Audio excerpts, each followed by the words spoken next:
किसी घने वन में एक बहुत बड़ा शेर रहता था। वह रोज शिकार पर निकलता और एक ही नहीं, दो नहीं, कई कई जानवरों का काम तमाम देता।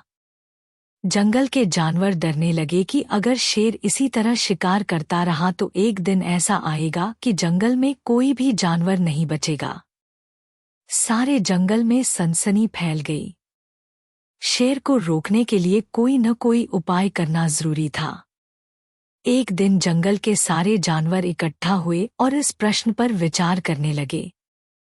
अंत में उन्होंने तय किया कि वे सब शेर के पास जाकर उनसे इस बारे में बात करें। दूसरे दिन जानवरों के एक दल शेर के पास पहुंचा। उनके अपनी ओर आते देख शेर घबरा गया और उसने गरज कर पूछा, क्या बात है? तुम सब यहाँ क्यों आ रहे हो? जानवर दल के नेता ने कहा, महाराज, हम आपके पास निवेदन करने आए हैं। आप राजा हैं और हम आपकी प्रजा। जब आप शिकार करने निकलते हैं तो बहुत जानवर मार डालते हैं। आप सबको खा भी नहीं पाते। इस तरह से हमारी संख्या कम होती जा रही है। अगर ऐसा ही होता रहा तो कुछ ही दिनों में जंगल में आपके सिवाय और कोई भी नहीं बचेगा। प्रजा के बिना राजा भी कैसे रह सकता है? यदि हम सभी मर जाएंगे तो आप भी राजा नहीं रहेंगे। हम चाहते हैं कि आप सदा हमारे राजा बने रहें। आपसे हमारी विनती है कि आप अपने घर पर ही रहा करें। हर रोज स्वयं आपके खाने के लिए एक जानवर भेज दिया करेंगे। इस तरह से राजा और प्रजा दोनों ही चैन से रह सकेंगे। शेर को लगा कि जानवरों की बात में सच्चाई है। उसने पल भर सोचा, फिर बोला, अच्छी बात है, मैं तुम्हारे सुझाव को मान लेता हूं। लेकिन याद रखना, अगर किसी भी दिन तुमने मेरे खाने के लिए पूरा भोजन नहीं भेजा तो मैं जितने जानवर चाहूंगा मार डालूंगा। जानवरों के पास तो और कोई चारा नहीं। इसलिए उन्होंने शेर की शर्त मान ली और अपने अपने घर चले गए। उस दिन से हर रोज शेर के खाने के लिए एक जानवर भेजा जाने लगा। इसके लिए जंगल में रहने वाले सब जानवरों में से एक एक जानवर बारी बारी से चुना जाता था। कुछ दिन बाद खरगोशों की बारी भी आ गई। शेर के भोजन के लिए एक नन्हीं से खरगोश को चुना गया। वह खरगोश जितना छोटा था उतना ही चतुर भी था। उसने सोचा, बेकार में शेर के हाथों मरना मूर्खता है। अपनी जान बचाने का कोई न कोई उपाय अवश्य करना चाहिए और हो सके तो कोई ऐसी तरकीब ढूंढनी चाहिए जिसे सभी को इस मुसीबत से सदा के लिए छुटकारा मिल जाए। आखिर उसने एक तरकीब सोच ही निकाली। खरगोश धीरे धीरे आराम से शेर के घर की ओर चल पड़ा। जब वह शेर के पास पहुंचा तो बहुत देर हो चुकी थी। भूख के मारे शेर का बुरा हाल हो रहा था। जब उसने सिर्फ एक छोटे से खरगोश को अपनी ओर आते देखा तो गुस्से से बौखला उठा और गरज कर बोला, किसने तुम्हें भेजा है? एक तो पिद्दी जैसे हो, दूसरे इतनी देर से आ रहे हो। जिन बेवकूफों ने तुम्हें भेजा है मैं उन सबको ठीक करूंगा। एक एक का काम तमाम न किया तो मेरा नाम भी शेर नहीं। नन्हे खरगोश ने आदर से जमीन तक झुककर, महाराज, अगर आप कृपा करके मेरी बात सुन ले तो मुझे या और जानवरों को दोष नहीं देंगे। वे तो जानते थे कि एक छोटा सा खरगोश आपके भोजन के लिए पूरा नहीं पड़ेगा, इसलिए उन्होंने 6 खरगोश भेजे थे। लेकिन रास्ते में हमें एक और शेर मिल गया। उसने 5 खरगोशों को मारकर खा लिया। यह सुनते ही शेर दहाड़ कर बोला, क्या कहा? दूसरा शेर? कौन है वह?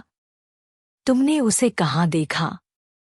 महाराज, वह तो बहुत ही बड़ा शेर है, खरगोश ने कहा। वह जमीन के अंदर बनी एक बड़ी गुफा में से निकला था। वह तो मुझे ही मारने जा रहा था। पर मैंने उससे कहा, सरकार, आपको पता नहीं कि आपने क्या अंधेर कर दिया है। हम सब अपने महाराज के भोजन के लिए जा रहे थे, लेकिन आपने उनका सारा खाना खा लिया है।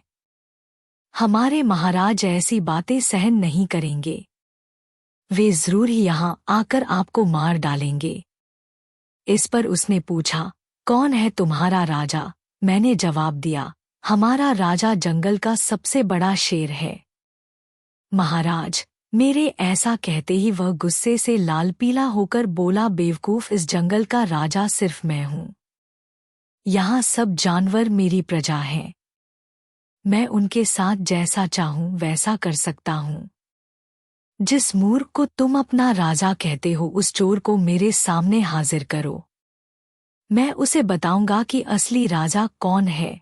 महाराज, इतना कहकर उस शेर ने आपको लिवाने के लिए मुझे यहाँ भेज दिया। खरगोश की बात सुनकर शेर को बड़ा गुस्सा आया और वह बार बार गर्जने लगा। उसकी भयानक गरज से सारा जंगल दहलने लगा।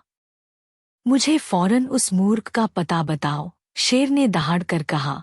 जब तक मैं उसे जान से न मार दूंगा मुझे चैन नहीं मिलेगा। बहुत अच्छा महाराज, खरगोश ने कहा, मौत ही उस दुष्ट की सजा है। अगर मैं और बड़ा और मजबूत होता तो मैं खुद ही उसके टुकड़े टुकड़े कर देता। चलो, रास्ता दिखाओ, शेर ने कहा। फौरन बताओ किधर चलना है। इधर आइए महाराज, इधर। खरगोश रास्ता दिखाते हुआ शेर को एक कुएं के पास ले गया और बोला, महाराज, वह दुष्ट शेर जमीन के नीचे किले में रहता है। जरा सावधान रहिएगा। किले में छुपा दुश्मन खतरनाक होता है। मैं उससे निपट लूंगा। शेर ने कहा, तुम यह बताओ कि वह है कहाँ? पहले जब मैंने उसे देखा था तब तो वह यहीं बाहर खड़ा था।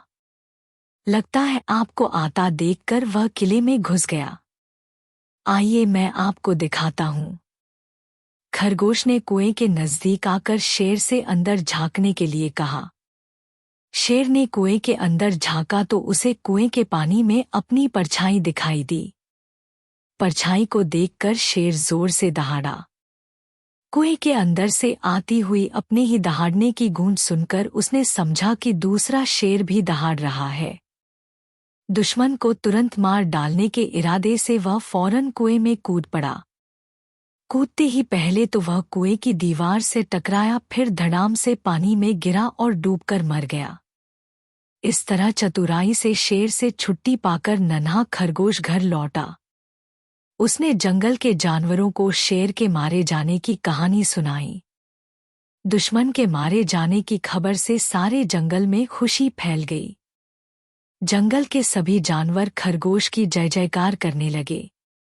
सीख: घोर संकट की परिस्थितियों में भी हमें सूझबूझ और चतुराई से काम लेना चाहिए और आखिरी दम तक प्रयास करना चाहिए।